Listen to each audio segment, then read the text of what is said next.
Hello everyone, welcome to Unacademy. मैं शुभम सिसोदिया आप सबका बहुत बहुत स्वागत करता हूं। ये जो आप इमेजेस देख पा रहे हैं ना अपनी स्क्रीन पर, ये हैं 2006 के बॉम्बे में जो ट्रेन में सीरियल ब्लास्ट हुए थे उनकी इमेजेस ये हैं। और इन ब्लास्ट के बारे में आपको बताऊं तो लगभग 189 लोगों की डेथ, 800 से ज्यादा लोग इसमें भयंकर रूप से घायल हुए थे। कमाल की बात यह है, 19 साल बाद इस पूरे ब्लास्ट में जो आरोपी लोग थे उनको बॉम्बे हाई कोर्ट के द्वारा बरी कर दिया गया। दो प्रश्न उठते हैं।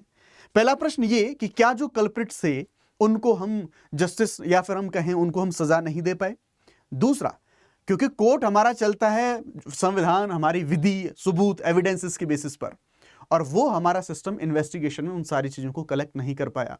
जिन आधारों पर हमारे कोर्ट ने इनको बरी किया वो आधार थे कि पर्याप्त सबूत नहीं थे सो दैट उनको कल्प्रिट घोषित करा जा सके। अगर एक साइड को आप लेके चलो, इसका मतलब यह है कि वो निर्दोष थे, 19 साल से उनको क्यों रखा जा रहा था कोर्ट में। दूसरा, कि अगर उनको इन्वेस्टिगेशन में अगर उनको आरोपी बनाया गया था, अगर ऐसे कुछ चीजें थी तो इतनी सॉलिड चीजें हमारे पास नहीं थी कि इतने बड़े आतंकवादी जो घटना थी उसका अंजाम इन लोगों ने दिया था, उनको हम सजा नहीं दिला पाए। ये एक बड़ी चीज, एक जो सिस्टम में जो क्लैश है वो क्लैश हमें देखने को मिलता है। साथ ही साथ एक बड़ा क्वेश्चन मार्क लगाता है ये किन चीजों पर कि अगर अगेन जैसा मैं कह रहा हूं कि या तो अगर सीधी सी बात है अगर वो कल्प्रिट नहीं थे तो 19 साल वो जेल में रहे, और सीधी सी बात है अगर वो आरोपी जो है अगर उन्होंने कुछ ऐसा क्राइम किया था, उस घटना में इन्वॉल्व थे, तो क्यों हमारा सिस्टम उनको सजा नहीं दिलवा पाया। आइए कुछ बात करते हैं, पूरे इंसिडेंट के बारे में बात करेंगे। बाकी आप सबका जो ओपिनियन है वो कमेंट सेक्शन में मुझे प्लीज जरूर बताना। आप क्या कहना चाहेंगे इस मुद्दे पर? क्या ये हमारा एक बड़ा फेलियर हमारे सिस्टम का देखने को मिलता है? तो हम बात करेंगे पूरे सिनेरियो के बारे में, फिर पूरी की पूरी जो घटना है उसके बारे में आपको यहां पर बातचीत कर रहा हूं। 2006 में मुंबई में जो ट्रेन धमाके हुए थे उसमें से 189 लोग मारे गए थे। सारे के सारे जो 12 दोषी थे उन सबको यहां पर बरी कर दिया गया। 2006 में अलग अलग लोकल ट्रेन थी, उनमें 11 मिनट के अंदर 7 बम धमाके हुए थे, और उनको प्रेशर कुकर के अंदर जो बॉम्ब्स हैं वो सेट करके जो एसी फर्स्ट क्लासेस जो कोच होते हैं उन कोचेज में ये सारे के सारे जो ब्लास्ट करे गए थे। इसमें 189 लोगों की जान गई थी, 800 से ज्यादा लोग यहां पर जो है हमें जो है हताहत देखने को मिलेंगे या फिर घायल हमें यहां पर देखने को मिल रहे होंगे। आइए पूरे मुद्दे के बारे में जानने की, समझने की कोशिश करते हैं। पहले थोड़ा सा घटना के बारे में जानते हैं। पूरी घटना क्या हुई थी? 11 जुलाई 2006 ये समय था हमारा, शाम को 6:24 और 6:35 का ये समय था। अब आप लोग जानते हैं ये पीक आवर का समय होता है, क्योंकि लोकल्स में वैसे भी बहुत क्राउड रहता है, और ये पीक आवर यानी कि लोग ऑफिस से वापस आ रहे होते हैं, तो क्राउड ऑलरेडी बहुत ज्यादा होता है। अवधि केवल 11 मिनट में 7 बम धमाके हमें यहां पर देखने को मिलते हैं। जो बम थे वो इम्प्रोवाइज एक्सप्लोसिव डिवाइसेस यानी कि आईईडी से वो थे, और छुपाने का तरीका ये था कि उन सभी बम्स को प्रेशर कुकर के अंदर छुपा के रखा गया था। भीड़भाड़ वाले डिब्बों में बड़ा नुकसान, आप देख सकते हैं कैसी कंडीशन हुई होगी यहां पर लोगों की। तो वो चीजें, 189 लोग मरे, 800 से ज्यादा यहां पर हमें घायल देखने को मिले। भारत के इतिहास का सबसे भयावह आतंकी घटना, और इस घटना में जो लोग इन्वॉल्व थे उनको 19 साल में हम सजा नहीं दिलवा पाए। ये हमारे सिस्टम का, इन्वेस्टिगेशन का, ये हमारे जुडिशरी, इन सब के बीच में जो क्लैशेस हैं, इन सारी चीजों को यहां पर रिफ्लेक्ट होते हम देख रहे हैं। किस किस का इन्वॉल्वमेंट था इस पूरी घटना में? तो यहां पर देखेंगे एलईटी यानी कि लश्कर ए तैयबा, और सिमी यानी कि student Islamic movement of India, इन दोनों का इन्वॉल्वमेंट देखने को मिलता है। ATS Maharashtra, Mumbai crime branch, intelligence bureau, सबके सब मिलकर इसको इन्वेस्टिगेशन कर रहे थे। आप देख सकते हैं टॉप एजेंसीज हमारी इस चीज में लगी हुई थी। स्टिल उसके बाद भी हम देखेंगे कि तब भी हमारे पास इतने पर्याप्त सबूत, गवाह हम नहीं इकट्ठा कर पाए कि उन लोगों को हम सजा दिलवा पाते। देखेंगे यहां पर प्रमुख चार्जेस कौन कौन से लगे थे। IPC, UAP, MCOCA, explosive act, इन सभी एक्ट के तहत में जो कार्रवाइयां हैं, और सबसे खतरनाक एक्ट में से एक एक्ट है ये किसी को सजा दिलवाने के लिए, तब भी इन लोगों को हम यानी कि जो पर्याप्त सबूत है वो नहीं हम जुटा पाए। देखेंगे टाइमलाइन क्या थी। 2007 में पूरा मुकदमा शुरू होता है, फैसला 2015 में, लगभग 8 साल बाद यहां पर आ जाता है। विशेष अदालत का जो निर्णय आता है, 12 दोषी इसने यहां पर ठहराए थे, 5 को फांसी दे दी गई थी। इसमें से इन सभी लोगों के नाम यहां पर ये हैं, मतलब फांसी का फैसला है वो दिया गया था इनके द्वारा, और 7 को उम्र कैद का जो है फैसला पूरा यहां पर दिया गया था। ये सारे के सारे लोग आपको यहां पर देखने को मिलेंगे। मामला पूरा जाता है, और दरअसल अभियोजन पक्ष का पूरा का फिर ये मामला हाईकोर्ट पहुंचता है। अब इसमें हुआ क्या, ये जो अभियोजन पक्ष था, जो यानी कि इनके अगेंस्ट में था इन सभी लोगों के, उन्होंने क्या कहा? उन्होंने आरोपियों के कथित इकबालिया बयान है वो बयान लिए, और साथ ही साथ बम से जुड़े सामान, नक्शे की बरामदगी, ये इन सब लोगों से करी थी, यानी कि इनके बेसिस पर इन प्रूफ्स को इकट्ठा करने या फिर इनको पेश करने की बात करी गई थी कोर्ट के अंदर। मोबाइल के कॉल रिकॉर्ड्स दिए, पाकिस्तान में प्रशिक्षण के दावे दिए, गवाहों के बयान जिनमें उन्होंने आरोपियों को साथ में देखा बताया था, इन सभी चीजों को जो है पेश करा गया था।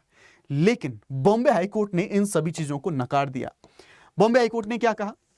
बॉम्बे हाईकोर्ट ने कहा कि जो अभियोजन पक्ष था वो इस चीज को प्रूव करने में फेल रहा। वो ये चीज साबित नहीं कर पाया कि बम किसने लगाए, बम किस प्रकार के थे, कहां और कैसे बम बनाए गए। इन सब चीजों को हम प्रूव कर पाने में फेल रहे, नहीं कर पाए। गवाहों में विरोधाभास और विलंब देखने को मिला, यानी कि कोर्ट के द्वारा बोला गया कि ज्यादातर गवाह थे 100 दिन बाद आए, और केवल 100 दिन बाद भी हम देखेंगे तब भी उनको एग्जैक्टली जो सारी का सारा इंसिडेंट हुआ था वो इंसिडेंट उनको याद अच्छे से नहीं था। अदालत ने कहा इतने दिन बाद किसी को पहचानना संभव ही नहीं हो पा रहा था, यानी कि ऐसी चीजें भी यहां पर देखने को मिली। जब्त सामानों का विस्फोटों से कोई संबंध नहीं मिला, ऐसा भी यहां पर ऐसी चीजें देखने को मिली, यानी कि नक्शे, हथियार, विस्फोटक जो आरोपियों से जब्त किए गए वो हमलों से नहीं जुड़ पाए, नहीं वो साबित हो पाए। ये जो कबूलनामे हैं वो थोड़े से डाउटफुल दिखे। कुछ आरोपियों के जो बयान थे, स्टेटमेंट थे, वो दबाव या फिर यातना में लिए गए थे। मकोका में पुलिस को दिए गए बयान मान्य होते हैं, लेकिन ये बहुत विवादास्पद प्रावधान है क्योंकि पुलिस को बहुत ज्यादा पावर्स इसमें मिल जाती है, जो मकोका एक्ट लगाया गया था इनके ऊपर।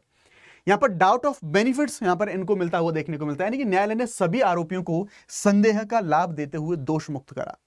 न्यायालय का इसके पीछे तर्क ये था कि भले, यानी कि न्यायालय ने न्याय की उस भावना को यहां पर ज्यादा प्रायोरिटाइज करा कि जो एक मान लो चाहे कि 100 जो दोषी लोग हैं वो भले ही बरी हो जाएं, लेकिन एक निर्दोष को कोई भी सजा ना मिले, क्योंकि यहां पर सबूत नहीं मिल पाए उनको पर्याप्त तरीके से, तो इस वजह से उनको सजा नहीं हो पाई।